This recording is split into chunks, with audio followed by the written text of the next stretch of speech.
सो है guys, welcome back to my to videos. तो इस वीडियो में दोस्तों डिस्कस करने वाले हैं यहाँ पर कुछ इंपॉर्टेंट कंपनीज को और उनसे रिलेटेड कुछ इंपॉर्टेंट अपडेट्स हैं जिसकी बात करेंगे इस वीडियो में।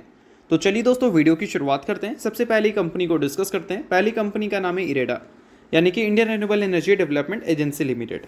बट इसको डिस्कस करने से पहले दोस्तों, अगर आपने अभी तक चैनल को सब्सक्राइब नहीं किया है तो चैनल को सब्सक्राइब करके बेल आइकन को प्रेस कर लो, ताकि आने वाली जितनी भी अपडेट्स हैं सभी कंपनी से रिलेटेड उसका नोटिफिकेशन आपको सबसे पहले मिल सके। तो चलिए वीडियो की शुरुआत करते हैं। सबसे पहले बात कर लेते हैं इरेडा से रिलेटेड कुछ इंपॉर्टेंट अपडेट्स के बारे में। सो दोस्तों, फिलहाल सबसे बड़ी अपडेट यहाँ पर यह है कि रिसेंटली इरेडा ने हमें अनाउंसमेंट करके बताया था कि वो 5,000 करोड़ रुपए रेज करने वाले हैं वाया QIP, यानी कि क्वालिफाइड इंस्टीट्यूशनल प्लेसमेंट। अब इसको लेकर कंपनी के जो शेयर होल्डर हैं वो अप्रूवल दे चुके हैं, यानी कि अब ये फंड रेज का जो प्रोसेस है वो कंपनी काफ़ी जल्द ही कंप्लीट करती हुई नज़र आ सकती है। अब देखो दोस्तों, इरेडा जो है वो एक ग्रोइंग फेज पे है। कंपनी के पास्ट के नंबर हमें अच्छे देखने को मिले हैं, लाइक 5 साल के रेवेन्यू ग्रोथ CAGR देखोगे, प्रॉफिट ग्रोथ CAGR देखोगे तो रेवेन्यू 20% CAGR दिखेगा और प्रॉफिट 34% CAGR दिखेगा। और 1 साल के नंबर भी देख लो, 5 साल के भी नंबर देख लो, 3 साल के भी नंबर देख लो, सभी नंबर्स हमें अट्रैक्टिव लगता है। बट इरेडा जिस सेक्टर में काम करती है वो है रिन्यूएबल एनर्जी सेक्टर, और वहाँ पर ये काम करती है फाइनेंसिंग का। अब रिन्यूएबल एनर्जी सेक्टर को फिलहाल मिल रहा है काफ़ी ज़्यादा बढ़ावा, और इससे क्या है कि फाइनेंस कंपनी का काफ़ी ज़्यादा नीड पड़ रहा है। अब इसके लिए इरेडा काफ़ी सारी न्यू लोन्स सैंक्शंस कर रही है, काफ़ी ज़्यादा फंड रेज कर रही है, ताकि जो ग्रोथ उनको मिल रहा है सामने उस ग्रोथ को वो पूरी तरह से कैश में कन्वर्ट कर पाए। यानी कि कंपनी को जो आगे से कॉन्ट्रैक्ट्स एंड बोल सकते हैं फाइनेंस का काम मिलेगा उसको कंपनी ग्रैब कर पाए और उसको कंपनी रेवेन्यू एंड प्रॉफिट में कन्वर्ट कर पाए। अब देखो दोस्तों, फिलहाल इरेडा का एक गाइडेंस भी हमें देखने को मिलता है। अब गाइडेंस 1-2 साल का नहीं है, गाइडेंस थोड़ा लंबा है। इरेडा ने बताया है कि फ़िलहाल इनका जो लोन बुक है वो 5 टाइम्स होने वाला है, और वो हो जाएगा 3.5 बोल सकते हैं ट्रिलियन रुपीज़ तक। और ये जो गाइडेंस है वो 2030 तक का उन्होंने दिया है। और ऑब्वियस सी बात है कि इतना ज़बरदस्त अगर ग्रोथ गाइडेंस कंपनी ने दिया है तो कहीं ना कहीं हम ये तो उम्मीद कर सकते हैं कि आने वाले 5 सालों में कंपनी का जो रेवेन्यू है वो हमें 5 गुना होता हुआ दिख सकता है। होगा नहीं होगा वो एक अलग मसला है, बट इरेडा ने अगर गाइडेंस दिया है तो एज ए इन्वेस्टर हम इस चीज़ को नोट करके चलेंगे कि चलो कंपनी फ्यूचर में एक बड़ी ग्रोथ की उम्मीद करके चल रही है। तो आपको इन सारी चीज़ों की बेसिस पे इरेडा में क्या व्यू लगता है वो मुझे कमेंट में ज़रूर बताना। और दोस्तों, इरेडा ने कुछ और भी डेटा हमें दिखाया है, लाइक अगर इंडिया की बात करें तो जितने भी रिन्यूएबल एनर्जी हमें प्रोजेक्ट्स देखने को मिलते हैं और उसकी जो फाइनेंसिंग होती है वो 65% हमें डेट के ज़रिए ही होता हुआ देखने को मिलता है। इसमें 35% का जो कंट्रीब्यूशन है वो हमें NBFC से आती हुई देखने को मिलती है। 15% का जो डेट कंट्रीब्यूशन है वो बैंक से आता हुआ दिखता है, और बाकी की जो 15% है वो हमें बॉन्ड मार्केट से आता हुआ देखने को मिलता है। मतलब ये जो रिन्यूएबल एनर्जी प्रोजेक्ट्स हैं इसमें अच्छे खासे पैसे की नीड होती है। इट मीन्स इसका मतलब ये है कि आने वाले कल में बैंक्स एंड बोल सकते हैं NBFC को भी काफ़ी अच्छा खासा कामकाज मिलता हुआ दिख सकता है। तो चलिए अब डिस्कस करते हैं अगली कंपनी को। अगली कंपनी का नाम है दोस्तों टाटा मोटर्स लिमिटेड। बट इसको डिस्कस करने से पहले दोस्तों, अगर आपने अभी तक मेरे टेलीग्राम चैनल को ज्वाइन नहीं किया है तो उसका लिंक आपको डिस्क्रिप्शन में दिख जाएगा। काफ़ी सारी न्यूज़ एंड अपडेट्स मैं आपको वहाँ पर भी देता हूँ जो कि आपके लिए काफ़ी ज़्यादा यूजफुल रह सकती है। ज्वाइन नहीं किया, लिंक डिस्क्रिप्शन में, लिंक के थ्रू जाकर ज्वाइन कर लो। तो दोस्तों, टाटा मोटर्स की बात करते हैं तो फिलहाल अभी ये 52 वीक लो के आसपास आपको देखने को मिल रही है, फिर बोल सकते हैं अभी एक 52 वीक लो पे टाटा मोटर्स का शेयर आपको ट्रेड करता हुआ दिख रहा है। अगर रिकॉर्ड हाई की बात करें जो कि पिछले साल जुलाई के महीने में इसने हिट किया था, वहाँ से ये लगभग 43% टूट चुकी है। अब इसके पीछे का सबसे बड़ा क्या रीज़न है? इसका डिमांड आउटलुक, जो कि हमें काफ़ी वीक देखने को मिला।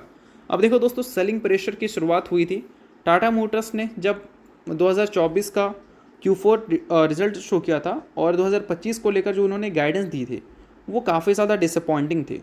और उसके बाद जो टाटा मोटर्स में गिरावट की शुरुआत हुई थी वो अभी तक नहीं रुकी है। अब देखो, मेंशन यहाँ पर किया गया है कि weak demand outlook for JLR, यानी कि बोल सकते हैं जैगवार एंड लैंड रोवर, जो कि इस कंपनी को सबसे ज़्यादा रेवेन्यू एंड सबसे ज़्यादा प्रॉफिट कंट्रीब्यूट करके देता है। और इसके की मार्केट्स की बात करें फॉर बोल सकते हैं हेवी कमर्शियल व्हीकल्स और पैसेंजर व्हीकल्स, यानी कि जो डोमेस्टिक बिजनेस है इंडिया में, वो भी अगर देखोगे तो डिमांड पॉइंट ऑफ व्यू से वो भी कुछ खास हमें अच्छा नज़र आता हुआ दिखा नहीं। अभी रिसेंटली एक रिपोर्ट भी पब्लिश हुआ था जहाँ पर मेंशन किया गया था कि ऑटोमोबाइल कंपनीज़ की 79,000 करोड़ की इन्वेंट्री पेंडिंग है। अब ये जो सारी चीज़ें हैं वो कहीं ना कहीं एक चीज़ तो हमें इंडिकेट करती हैं कि डिमांड इंडिया में वाकई थोड़ा सा कम है, ड्यू टू इन्फ्लेशन बोल सकते हैं या फिर बोल सकते हैं ड्यू टू लो इनकम। अब इसके अलावा दोस्तों एक और टैग है जो कि टाटा मोटर्स में आपको लगती हुई दिखी है। अब यूएस जो है वो टैरिफ थ्रेट पिछले कई टाइम से देता हुआ नज़र आया है काफ़ी सारी कंट्रीज़ को, और इंडिया को भी रेसिप्रोकल टैरिफ के थ्रू। अब यहाँ पर पॉइंट ये है कि यूएस 25% का टैरिफ लगाता हुआ नज़र आ सकता है 2 अप्रैल से ऑटोमोबाइल सेक्टर पे, या फिर बोल सकते हैं जो भी ऑटो पार्ट्स इंपोर्ट होते हैं यूएस में उसके ऊपर। अब इससे अल्टीमेटली क्या होगा, इससे ये होगा कि इनकी जो जेएलआर वाली डिवीज़न है वो कहीं ना कहीं एक्सपेंसिव हो सकती हैं, और वहाँ पर मैन्युफैक्चरिंग कर अगर वहाँ पर ही सेल होती है तो फिर तो कोई प्रॉब्लम नहीं है, बट यहाँ पर मैन्युफैक्चरिंग होकर वहाँ पर सेल होगी तो ये जो 25% का टैरिफ है ये थोड़ा सा और भी ज़्यादा प्रॉब्लम दे सकता है, क्योंकि इससे प्राइजेस महंगी हो जाएंगी और डिमांड ऑलरेडी कम है तो ये और भी प्रॉब्लम क्रिएट कर सकता है। बट अगर हम long term point of view से अगर हम देखें तो टाटा मोटर्स अच्छी बोल सकते हैं अच्छा करते हुए नज़र आ सकती है। बट अगर शॉर्ट टर्म की बात करें तो काफ़ी सारी अनसर्टेनिटी आपको टाटा मोटर्स के साथ ऐड होती हुई देखने को मिल रही है, जिस वजह से मैक्सिमम ब्रोकरेज हाउस कुछ खास ओपिनियंस टाटा मोटर्स को लेकर रख नहीं पा रहे हैं। तो चलिए अब डिस्कस करते हैं अगली कंपनी को, जिसका नाम है वीबीएल यानी कि वरुण बेवरेजेस लिमिटेड। अब दोस्तों वीबीएल की अभी हम रिसेंटली बात किए थे, जहाँ पर हमने देखा था कि कंपनी ने पास्ट में काफ़ी अच्छे खासे ग्रोथ हमें दिखा रखे हैं अपने रेवेन्यू में और प्रॉफिट में, और उसको कंप्लीट स्टॉक ने रिस्पेक्ट भी किया। स्टॉक प्राइस सीएजीआर अगर हम देखें पिछले 5 साल का 3 साल का तो वो हमें अच्छे देखने को मिले हैं, और पिछले अगर 1 साल की बात करें तो मैक्सिमम कंपनीज़ ने अच्छे नंबर्स रिपोर्ट नहीं किए हैं। इस वजह से काफ़ी सारे इंडेक्स आपको गिरते हुए भी नज़र आए थे, क्योंकि एक्सपेंसिव वैल्यूएशन था इस वजह से। अब ऐसे टाइम पे क्या है कि अच्छी कंपनी खराब कंपनी सब गिरती हैं, नो डाउट मार्केट गिरता है, सब कंपनीज गिरती हैं, बट रिकवरी जब आता है तो बेसिकली उसी कंपनी में आता है जो कंपनीज़ के नंबर्स अच्छे रह रहे हैं। अब पास्ट में तो वीबल के नंबर्स अच्छे थे, आप देख ही सकते हैं, बट पिछले 1 साल की बात करें तो वीबल ने नेगेटिव रिटर्न दिया है। भले कंपनी के जो रेवेन्यू है वो 25% से ग्रो किए हैं और प्रॉफिट 22% से ग्रो किया है। तो नोट करने वाली बात यहाँ पर यह है कि वीबल के नंबर तो ग्रो कर रहे हैं बट स्टॉक ग्रो नहीं कर रहा है। तो क्या ये एक सरदर्द है? बिल्कुल भी नहीं। ये एक बोल सकते हैं प्रॉपर मार्केट का इफेक्ट दिख रहा है। मार्केट जब बियर रन में होती है तो सभी कंपनी में इफेक्ट दिखता है, बट मार्केट जब न्यूट्रल होगी, थोड़ा सा रिवर्स करने की कोशिश करेगी, तो मेनली वो उन सारी कंपनीज़ में आपको रिकवरी दिखेगा जो कंपनीज़ के नंबर्स लगातार अच्छे रह रहे हो।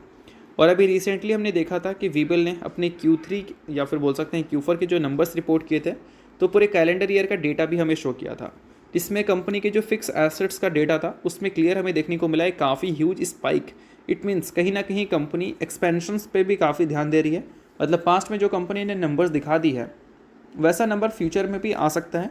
एक्सपेंशंस कंपनी ने किया है, अपने फिक्स एसेट्स को बढ़ाया है, और कंपनी के जो कैश इक्विवेलेंट्स हैं उसमें भी हमें 2000 करोड़ तक की जंप देखने को मिली है।